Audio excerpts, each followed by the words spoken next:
Hola, bienvenidos. I am Professor Chris Davison, and I'm here to help you learn Spanish. This is one in a series of short videos that explain different concepts of Spanish grammar.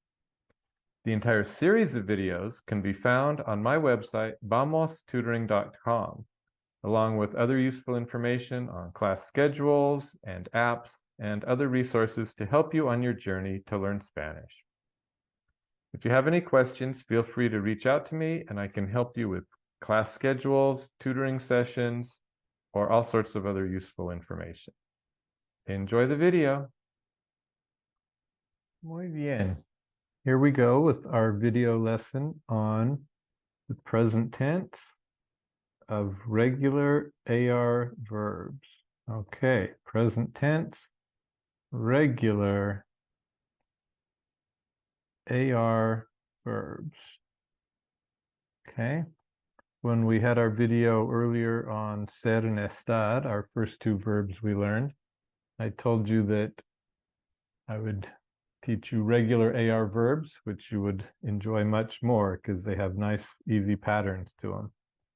Regular AR verbs. So we know that we have three types of verbs, AR, ER, IR, that is verbs that end in an AR, an ER, or an IR. And this video will do the AR verbs. Okay, so we'll start with the typical AR verb, hablar, which means to speak or to talk. Okay, so we've got the AR ending, hablar. And again, this verb form with the AR on it is the infinitive. Remember, we talked about infinitives before. An infinitive is the form of the verb before you've done anything to it. So you haven't conjugated it, right? So an infinitive in Spanish is one word, and in English, it's two words, right? It's going to be to go, to speak, to run, to jump, right? So it's to something in English, right? Two words for an infinitive in English, one word either ending AR, ER, IR in Spanish. So it's called an infinitive because there's an infinite possibility of what you can do to it. Of course, it's not really infinite, but you can put it in the present tense, as we're doing here, put it in the future tense, the preterite tense, the imperfect tense, the conditional, the present perfect, the present subjunctive. You've got all these different tenses that you can conjugate the verb. But its original form will be the infinitive. Okay, so, and if we're going to go ahead and put down our subject pronouns that we learned last time, yo being I, and the way to conjugate a regular verb is you're going to drop the ending, so that is drop the AR, you're going to add a new ending. So you drop the AR and you have a stem. This is called the stem or the root. And for the yo form, you're going to add an O. Repeat, repite.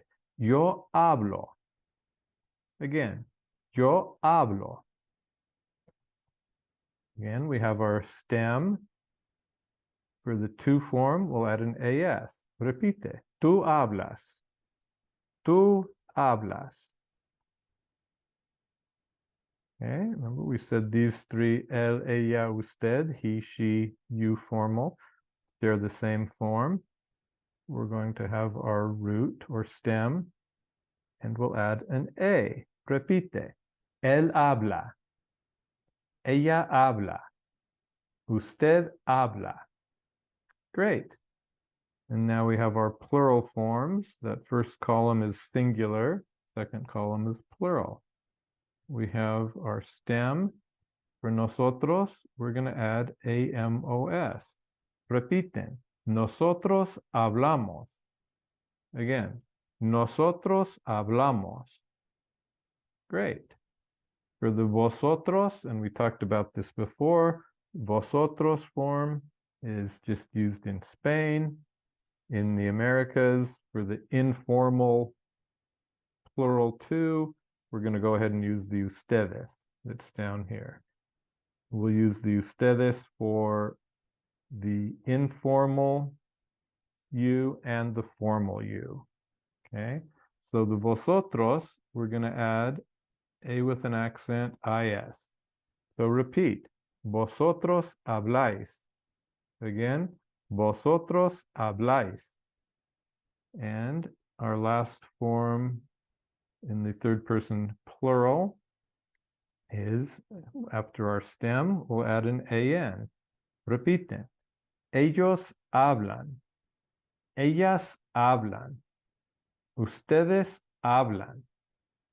Okay, so for regular AR verbs, our endings are O, AS, A, AMOS, A with an accent, IS, AN.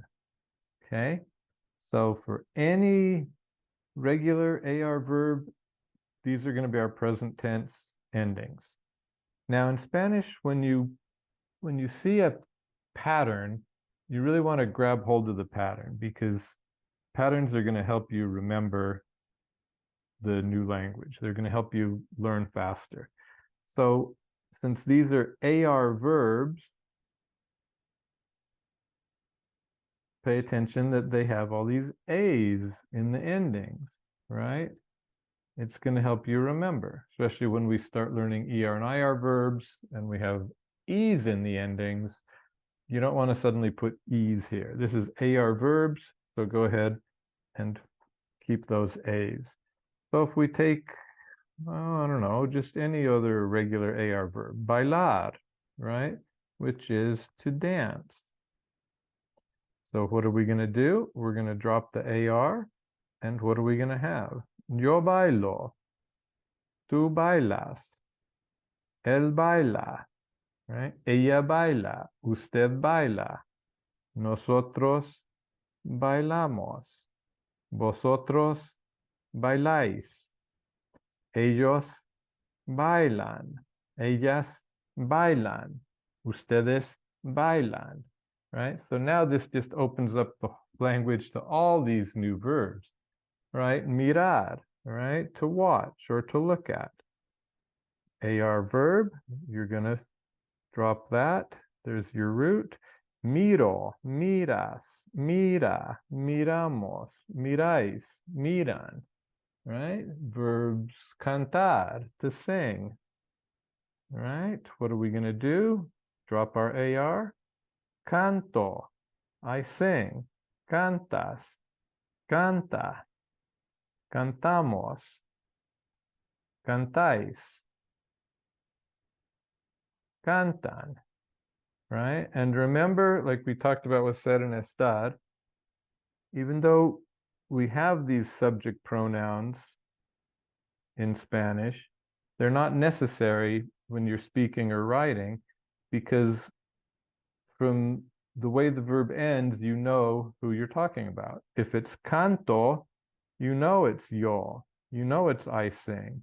If it's cantan, you know it's ellos, ellas, ustedes. With that one, if there's room for confusion, you might throw in the subject pronoun. But if it's a conversation, you already know you're talking about, you know, the boys over there, and you just say, sí, cantan muy bien, right? They sing very well, and you don't need the ellos. Okay, so that is our introduction to AR verbs, regular AR verbs. And I do want to tell you one other thing, and I'm just going to clear all of this. One other thing about verbs, present tense verbs in Spanish. So if I have our conjugated verb here, hablo, right? Yo hablo. This can translate into English in three different ways, right? It can be I speak, I am speaking, or I do speak. We're not going to worry about the third one. So hablo, simple present in Spanish, hablo, can be the simple present in English, I speak. It can also be I am speaking. And this is important because we tend to use this I am, you are, he is with the ing a lot in English. Okay. And there is an equivalent form in Spanish that we'll learn later where you use the verb to be, as in I am, and then we have an ing form of the verb to speak. But that's not nearly as common in Spanish as it is in English. In Spanish, it can just be the simple present tense, but it can translate to I am whatever. So if you say trabajo, that can mean I work or I am working, both. You could say, this fall, I am working at the grocery store. In English, you would say, I am working. In Spanish, you would say, este otoño, this fall, trabajo en la tienda or en el mercado, right? You don't need to say the I am and then the ing of the verb. So this is important to remember. If you have a simple present tense, like bailamos, that means we dance or we are dancing, okay? Estudio, I study or I am studying, right? It can translate to either one. So just remember, simple present tense has a couple different ways to translate into English. And it's used all the time, where in English we do this I am, we are a lot more often. In Spanish, it's already built into the simple present tense. Okay, great. Thanks for listening, and I hope you enjoyed the video. Muy bien. I hope you enjoyed the video. And remember, if you have any questions, just reach out to me at vamostutoring.com. Ciao.